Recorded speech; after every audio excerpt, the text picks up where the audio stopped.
ಪತ್ನಿ ಕಿರುಕುಳಕ್ಕೆ ಟೆಕ್ಕಿ ಅತುಲ್ ಆತ್ಮಹತ್ಯೆ ಪ್ರಕರಣಕ್ಕೆ ಸಂಬಂಧಪಟ್ಟ ಹಾಗೆ ಪರಪುರ ಅಗ್ರಹಾರ ಜೈಲು ಪಾಲಾಗಿದ್ದಾಳೆ. ಇದೀಗ ಪತ್ನಿ ನಿಖಿತಾ ಜೊತೆಗೆ ಇನ್ನಿಬ್ಬರನ್ನು ಕೂಡ ಬಂಧಿಸಲಾಗಿದೆ. ಅತುಲ್ ಅತ್ತೆ ನಿಶಾ ಹಾಗೆ ಬಾಮೈದ ಅನುರಾಗ್ ಜೊತೆಗೆ ಪತ್ನಿ 3 ಜನ ಜೈಲು ಪಾಲಾಗಿದ್ದಾರೆ. ನಿನ್ನೆ ಹರಿಯಾಣದಲ್ಲಿ ಪತ್ನಿ ನಿಖಿತಾಳನ್ನ ಬಂಧಿಸಿ ಕಾಕಿ ಕರೆತಂದಿತ್ತು.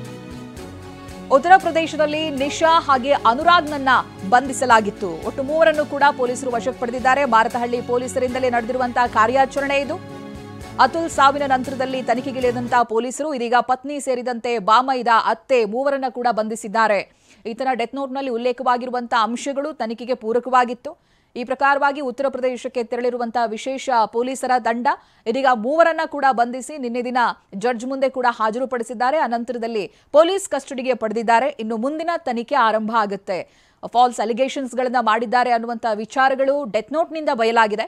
ಅತುಲ್ ಆತ್ಮಹತ್ಯೆಗೆ ಶರಣಾಗೋದಕ್ಕೂ ಮುಂಚಿತವಾಗಿ ಒಂದು ವಿಡಿಯೋವನ್ನ ಕೂಡ ಮಾಡಿರ್ತಾರೆ. ಜೊತೆಗೆ ಡೆತ್ ನೋಟ್ಗಳಲ್ಲಿ ಜಸ್ಟಿಸ್ ಈಸ್ ಡ್ಯೂ ಅನ್ನೋದಾಗಿ ಬರೆದಿರ್ತಾರೆ.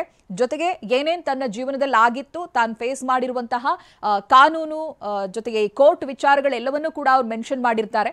ಇದರ ಜಾಡನ್ನ ಹಿಡಿದಿರುವಂತಹ ಪೊಲೀಸರು ತನಿಖೆಯನ್ನ ಮುಂದುವರಿಸಿ ಉತ್ತರ ಪ್ರದೇಶದವರೆಗೂ ಹೋಗಿ ಅಲ್ಲಿ ಈತನ ಪತ್ನಿ ಹಾಗೆ ಬಾಮೈದ ಮತ್ತೆ ಅತ್ತೆ 3ರನ್ನ ಕೂಡ ಅರೆಸ್ಟ್ ಮಾಡಿದ್ದಾರೆ. ಮುಂದಿನ ವಿಚಾರಣೆ ಸಾಗ್ತಾ ಇದೆ.